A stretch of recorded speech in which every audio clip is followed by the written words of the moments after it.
There is a phrase that no one wants to hear about their own effort. The harder you fight to hold on to something, the faster it slips through your fingers. You believe that persistence is synonymous with commitment, that if you push hard enough, the door will give way. But Carl Jung observed something that dismantles this logic at its root. What you pursue with desperation never approaches.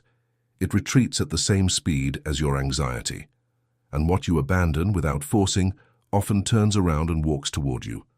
It is not luck, it is psychic mechanics. It is the invisible structure that governs everything you call destiny, coincidence, or bad timing. And today you will understand why your effort has been, silently, your greatest obstacle. Start by observing this with clinical coldness. The ego does not seek the truth. The ego seeks control, and control, for a mind that fears the void, looks like security. That is why you insist on conversations that have already died, on jobs that have already said no in every letter except the last one, on relationships where you are already merely tolerated. You call this perseverance. But perseverance and attachment have the same appearance and completely opposite psychological functions. Perseverance is born of a clear purpose. Attachment is born of the fear of feeling loss. And it is fear, not purpose, that has been holding the steering wheel of your life for the last few months, perhaps for the last few years. Think of a river that encounters a rock in its path. The water does not push the rock in anger. It flows around it, it yields, and decades later, it is the rock that disappears, shaped by the silent insistence of the water, not by brute force. You have been doing the opposite. You have been the rock trying to stop the river, wearing yourself down, hardening yourself, under the illusion that resistance is the same thing as personal worth. It is not. Life does not reward those who force the most. It rewards those who correctly read what no longer flows. There is a scene that repeats in millions of rooms every night. Someone rewriting a message for the 5th time, trying to find the exact words that will finally convince another person to choose them. This gesture looks like love. It is not. It is the ego's attempt to reverse a reality it refuses to accept. And every time that message is rewritten, every time that call insists on being made, something within that person moves even further away from what they truly deserve: peace. Because you cannot negotiate with a door that is already closed without, in the process, losing respect for the very hand that knocks on it. Excessive effort is not dedication. It is the ego's desperate attempt to avoid the only process that truly heals: grief. You prefer to insist rather than feel. You prefer to control rather than accept. And meanwhile, life, which always moves, always renews itself, continues to offer new doors you don't even notice because your eyes are fixed on the only door that has already rotted. Now go deeper, because insisting so hard on a specific goal is rarely about the goal itself. It is about something else, older, quieter, that dwells long before that person, that position, that recognition you pursue so much. When you observe with clinical detachment what really drives human desire, you find something uncomfortable. We rarely want things for what they are. We want them for what they promise to resolve within us. You do not want that prestigious job. You want to stop feeling invisible. You do not want that specific partner. You want to stop feeling disposable. The object of desire is only the surface. Beneath it, always, there is an older wound trying, through external circumstances, to find proof that it is finally enough. This is projection, in the rawest sense of the word.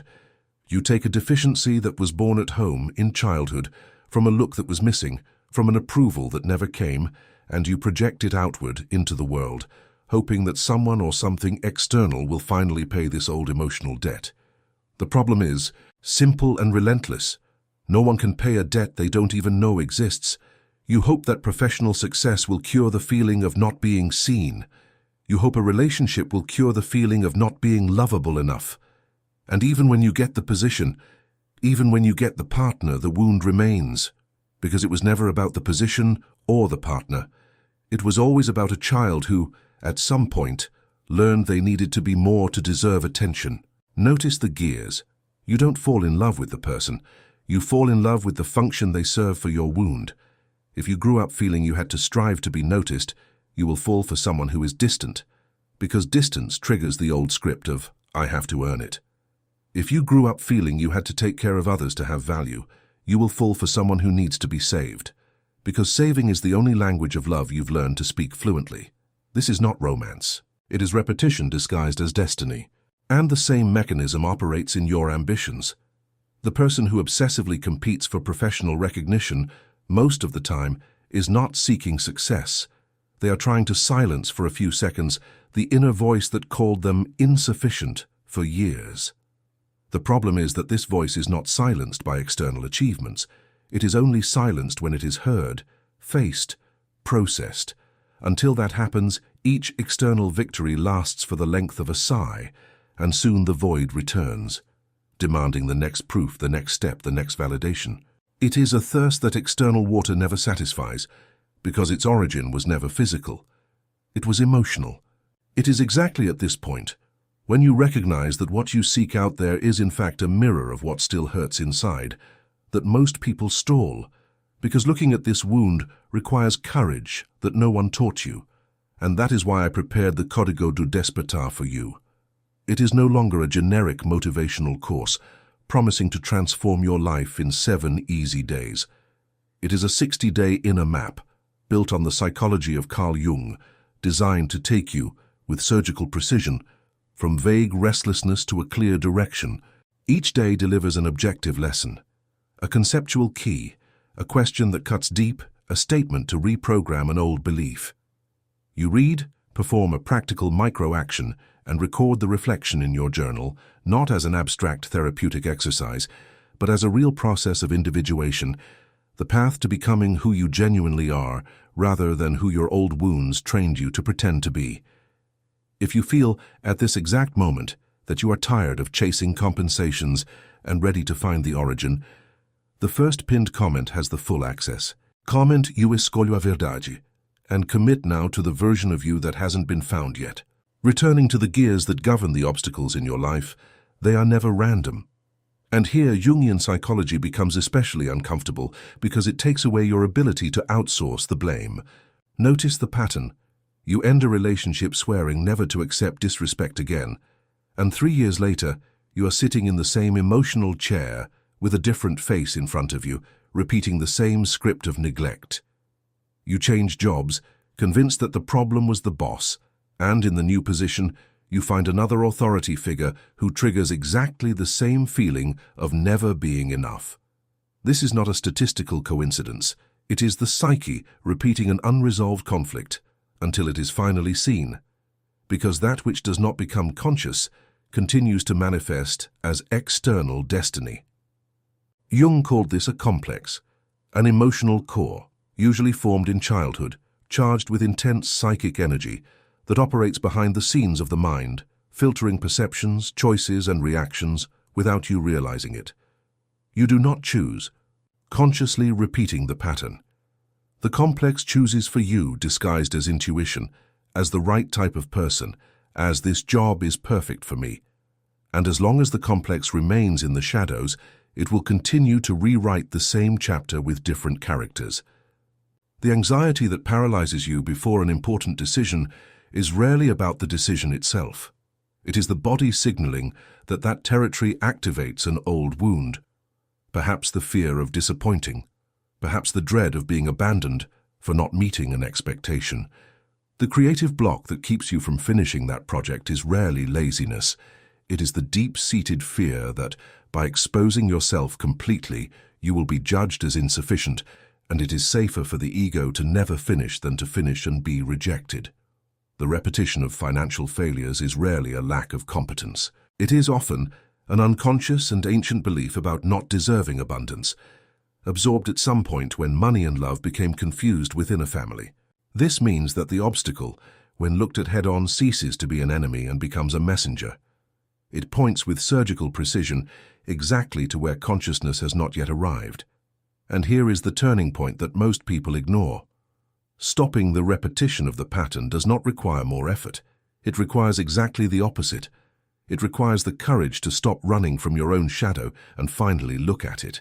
It is exactly at this point of recognition, when you understand that obstacles are mirrors and not punishments, that most people feel the genuine impulse to change, but don't know where to start. And that is why the Código do Despertar exists, 60 days of a structured map for you to name your own complexes before they name your future. The first pinned comment has everything you need to take that first step today, not tomorrow, when the pain already tiver se repetido more once. Comment and start now. Now let's talk about loss, because there is a truth that no one has the courage to say out loud during periods of collapse. Some destructions are not punishment. They are liberation disguised as tragedy. Observe the collapse of a long-term relationship. The pain you feel does not come only from the absence of the other person. It comes from the collapse of an entire structure you built around that relationship. Couple identity, future plans, the sense of security of knowing who you would be 5 years from now. When this collapses, the ego panics because the ego confuses structure with identity. It believes, erroneously, that without that role, wife, partner, exemplary employee, you cease to exist. But this belief is a sophisticated illusion. You are not the role you play. You are who remains standing when the role is forcibly removed. Think of a snake. It does not choose to shed its skin out of aesthetic vanity. It sheds it because the old skin stopped growing along with the body. If it insisted on remaining inside that old structure, it would die suffocated by its own growth. The shedding of skin is painful. It leaves the snake vulnerable for days, exposed without its habitual protection. But it is exactly this temporary vulnerability that allows for expansion. You have been treating the collapse of your old identity as a final tragedy, when in fact it is the same mechanism. The psychological skin you were wearing stopped fitting who you are becoming, and that is why it cracked. Careers that crumble after years of dedication follow the same cruel and necessary logic. You build an entire identity around a position, a title, a routine, and when that is taken away, whether by dismissal, by burnout, or by a choice you yourself do not fully understand, the feeling is one of annihilation. But notice, what died was not you. It was the professional mask you wore to justify your own existence to others. Jung called this mask the persona, the social, edited version, presentable version of yourself. The exhaustion you feel after maintaining that mask for years on end is no ordinary physical fatigue. It is the deep exhaustion of performing a version of yourself just to keep others comfortable, while the real part of you withers without oxygen, without space, without a voice. When this structure collapses, what appears first is the void. A void that scares you because it feels like a total absence of meaning. But this void is not a hole. It is space. Space that only exists because something that no longer served its purpose was finally removed. Most people, terrified of the void, rush to fill it immediately with another equally false structure, another rushed relationship, another job chosen out of desperation, another borrowed identity. And by doing so, they lose the only real opportunity for authentic reconstruction that the rupture offered. Because it is precisely in the void, without the old roles to hide behind, that you encounter for the first time, without filters, who you really are underneath everything you built to please others. This is not a fall, it is a pruning. And every pruning, no matter how much it bleeds at the moment of the cut, exists to allow for growth that the previous structure would never have permitted. And here we arrive at the point where effort, finally, meets its functional opposite. Notice the pattern of those who stop desperately chasing. It is not passivity. It is not giving up disguised as the Eastern wisdom of a meditation app. It is something else, more precise. It is the interruption of the cycle in which personal worth depends on achieving something external to feel complete. And when that dependency wanes, something curious happens. Your vision expands. Because fear, by nature, narrows the field of perception. When you are desperate for a specific result, the brain enters tunnel mode, filtering out everything that is not that single goal, ignoring opportunities, signs, people, and paths that were there the whole time, simply because they did not fit into the rigid script that fear wrote. Think of a predator running blindly after a single piece of prey through a dense forest. It does not see the other paths, the other trails, the other resources around it. Its peripheral vision is hijacked by that single goal. Now think of the same predator, in a state of calm vigilance observing the entire territory. It is in this second state that it sees the alternative routes, the patterns, the true opportunities. Anxiety does not increase the precision of your search. It reduces your field of vision until you see only what you have already decided you need, ignoring everything that would actually be a match for you. When the need to prove your worth decreases, because you have finally understood in your body, and not just in your mind, that your worth never depended on any external conquest, your decisions cease to be born from fear and begin to be born from clarity. You stop accepting crumbs of attention for fear of never receiving anything again. You stop forcing connections that require you to distort yourself to fit in. You stop chasing validations that, even when achieved, never fill the void. Because, as we have already seen, the void was never about that.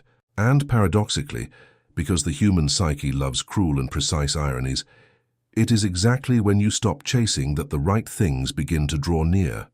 Not because the universe rewards passivity, but because without the filter of desperation, you finally manage to see what was already available, aligned and waiting. Things that your anxiety, all along, prevented you from noticing, too busy trying to control one specific outcome. It is precisely at this turning point, when the focus shifts from controlling results to recognizing real alignments, that most people need structure, because clarity without practice dissolves in a few days. That is exactly what the Código do Despertar was designed for: daily recognition of patterns, 60 days of practice that transforms fleeting insight into permanent behavioral change. The first pinned comment remains available for access. Do not let this clarity be lost tomorrow, like so many others have been lost before. We have arrived then at the center of it all, literally, because this entire journey from excessive effort to necessary loss converges on a single point: living from one's own center rather than from the approval of others. There is a crucial difference, almost invisible to the naked eye, between maturity and the absence of difficulty. Modern culture has sold the idea that growing up means reaching a state where problems vanish, where life becomes easy, where pain stops knocking at the door. That is advertising fantasy, not real psychology. Jung never promised a life without suffering. He pointed to something more honest and more difficult. Maturity does not eliminate difficulty. It changes the relationship you have with it. You stop abandoning yourself repeatedly in a desperate attempt to obtain approval, security, or belonging. Think about how many times throughout your life you edited an opinion so as not to displease, swallowed a boundary so as not to seem difficult, smiled when your whole body was screaming to pull back. Each of these small betrayals seems harmless in isolation, but added up over years, they build an entire life designed to be acceptable in the eyes of others and completely foreign in one's own eyes. This is what Jung called living from the outside in, letting the external world dictate who you should be, instead of letting your inner truth, even if uncomfortable, even if unpopular, guide your choices. Living from the center means something else. It means recognizing old patterns, the need to please, the fear of taking up space, the repetition of relationships that drain, and upon recognizing them, consciously choosing to feed them no more. It is not the absence of fear. It is action despite fear, guided by an internal axis that does not move just because someone disagreed, someone walked away, someone did not understand. This completely changes where you invest energy. You stop spending months trying to convince those who have already decided not to see you. You stop forcing relationships that require your dissolution to function. You stop chasing positions, titles, and approvals that serve only to silence temporarily, a wound that was never resolved at the root. And you begin, for the first time, to invest energy exclusively in what reflects who you really are. Not the edited, performative, acceptable version, but the whole version with shadow and light, which has spent its entire life being traded for crumbs of acceptance. This is individuation, in the most practical and least academic sense possible. It is not about becoming special. It is about becoming complete. It is about stopping the fragmentation of yourself into digestible pieces for others and becoming whole again, including the parts you learned to hide for fear of being rejected. You can close this video now and continue exactly as you were, rewriting messages, forcing closed doors, chasing external compensations for wounds that were never named, confusing obstacles with bad luck, and sacrificing pieces of yourself daily to maintain a mask that was never really yours. That is a valid choice, albeit silently exhausting. Or you can accept the only real price of freedom, looking head-on at what you have always avoided seeing. Ho Código de Despertar is waiting in the first pinned comment, not as a promise of an easy life, but as an honest map for the 60 days that separate who you pretend to be from who you really are. The illusion that external effort would solve an internal pain has ended now, in this very second, for those who choose to see. The choice, as it has always been, is yours.